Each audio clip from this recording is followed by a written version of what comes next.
I'm Dr. Nate Okpych, and in this 4 in 4 video, talk about my 2021 book, Climbing a Broken Ladder, Contributors of College Success for Youth in Foster Care.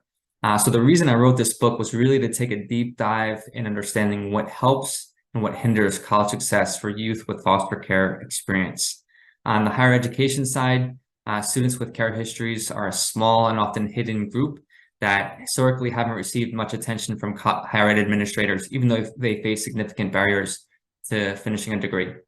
On the child welfare side, they're typically not focused on higher education as a main outcome. So really the purpose of this book was to raise awareness of the student population and to give some practical recommendations both for child welfare and for education systems about how we can move the needle on higher education outcomes. So I analyzed data that was collected by Midwest Study, which was conducted by Dr. Mark Courtney. This is a longitudinal study of over 700 young people in foster care in 3 Midwestern states. And I obtained college records of the study participants when they were about 29 or 30 years old. I also obtained information about the colleges they attended from iPads. So as a quick overview of the book, what's in the book? First section is the background section where give a brief introduction.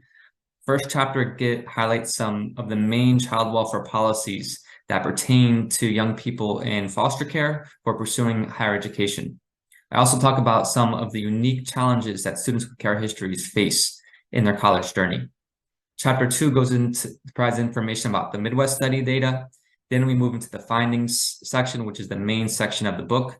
Chapter 3, we explore college entry, persistence, and completion for youth with foster care histories, compare their rates to rates of a nationally representative sample.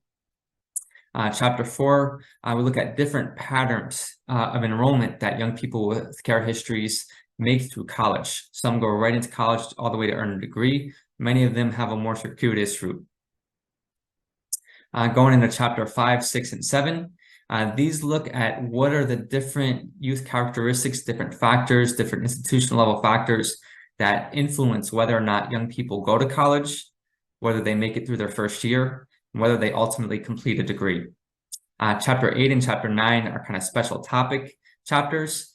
In chapter 8, I look at what the role of avoidant attachment has on college persistence and college completion. And chapter 9, look at the impact of extended foster care on college outcomes. So does allowing young people to stay in foster care past the age of 18 up to age 21, does that improve their college outcomes? Chapter 10 is my favorite chapter. This is a chapter that pulls everything together. It gives some really practical policy and practice recommendations to increase college enrollment and completion. And this is a book that these recommendations are accessible to policymakers, to practitioners, to foster parents, to youth with lived experiences, certainly to researchers. I have a few addendums that help you to understand some of the analyses that are going on in the book. So if you're not really crazy about numbers and statistical analyses, don't let that deter you, because try to explain things in very plain language that's really accessible. So if you're interested in ordering a book, there are several different ways. One is you can go on Amazon.com, type in my last name or the title of the book, and you'll be able to find it. You'll also be able to find it on the Barnes & Noble website and on the Rutgers University Press website. You can also go to my website, nateokpych.com, to see other 4 in 4 videos that I've made about my other published journal articles. Give a quick summary of those. You can also download a 1-page version of those journal articles and also request a free copy of the article.